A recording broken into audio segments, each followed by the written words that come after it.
first county assembly in Democratic history that is running ahead of schedule. You are already making history.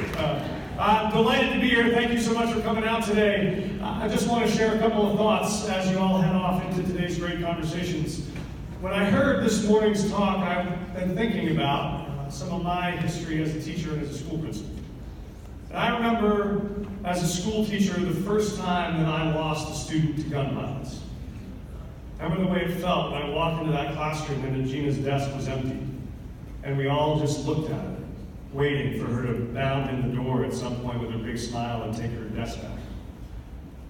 I remember the first time as a school principal I sat in my office with Sergio, tears running down his face, saying, "Mr. Johnston, they deported my mom and my dad. Where am I going to sleep tonight? And who do I call for help? Because I can't call the folks who just picked up my mom and dad." When you are a public school teacher and a public school principal, you see all the ways that the world tries to break kids. But you also see all the ways that we as adults have the power to try to build them back together.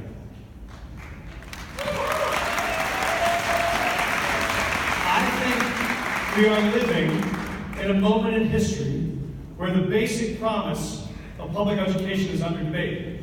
I got into this work as a public teacher because I believed it was the single most powerful way to deliver on the single oldest American promise of all, which is we hold these truths to be self-evident that all are created equal.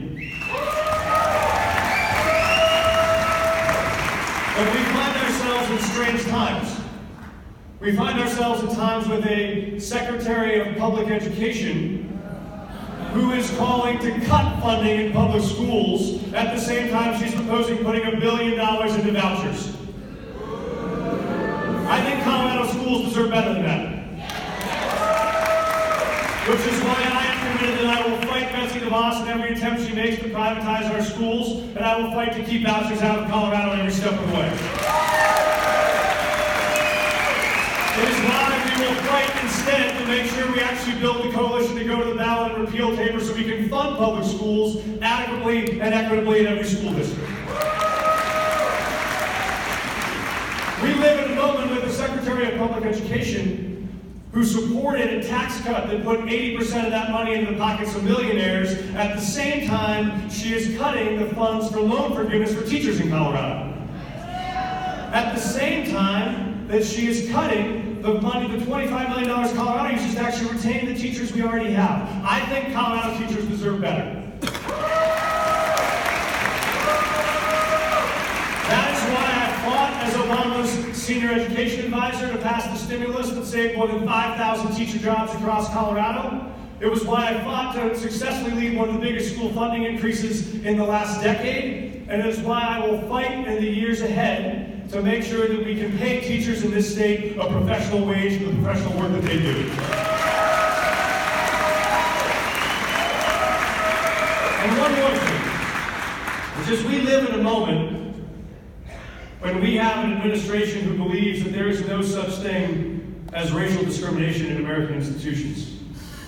At a moment when, let me tell you, as a preschooler that is black or brown in this country, as a preschooler, you have a 3 times higher chance of being suspended as a 4-year-old than a white student does. And that gap only gets worse the older you get.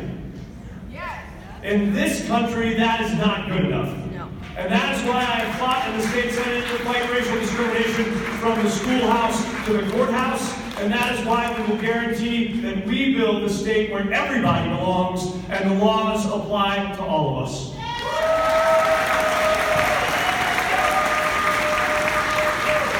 I want to close on one topic that I know is on everyone's hearts right now, which is 19 years ago this spring, students in Colorado walked into a regular day for high school.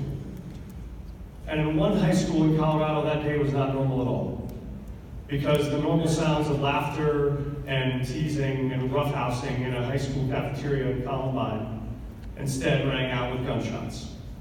And when the families showed up that day to pick up their kids after school, there were 12 families who waited and waited and waited and never got their babies back. After they buried those kids, And after they built a memorial to them, they wrote in granite a line that said, "This day brought the nation to its knees. But when we got up, what had changed?" They wrote that 19 years ago. What had changed is that those young people are now parents like me, dropping off their own kids at middle school and high school. And what has changed is that today, the Columbine shooting ranks nowhere in the top 10 of mass shootings in American history. And the question is, what are we going to do to make sure that when we get up from this moment, everything has changed? I am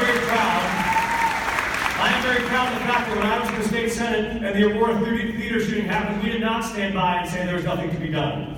Instead, I was proud to sponsor the legislation that banned high-capacity magazines, that required universal background checks. I fought the NRA twice, and I won twice. And as governor, I will do it again when we ban bump stocks, and we finally put in place red flag laws to keep guns out of the hands of those who are a danger to themselves and a danger to others. Colorado can lead. So for some people, the last year and a half has felt similar, which is it is a moment in American politics that has brought us to our knees. I will close with this. Today, we are starting to get back up from that moment. And in 2018, we will get up with resounding force to show we have changed the way this country looks and feels. That means we will commit to accomplishing in Colorado a world where we have 100% renewable energy on our electric grid by 2040. It means we will make sure we can offer a public option for Medicaid. We will make sure we can allow people to live in the communities where they grew up and where they work. It means we will finally fund public schools. We will give everyone the skills they need to pursue the jobs that are coming in a world where the economy is changing faster than ever. Those things are possible, but we have to now ask ourselves not how did we get into this moment, but how do we get out of it? The way we get out of it is by the folks in this room being called to say, we will build a Colorado that will be a lighthouse for the rest of the country in dark times. My name is Mike Johnson. I'm running for governor. We are going to do that, and I would love to have your support along the way. Thank you so much for being here and for having me.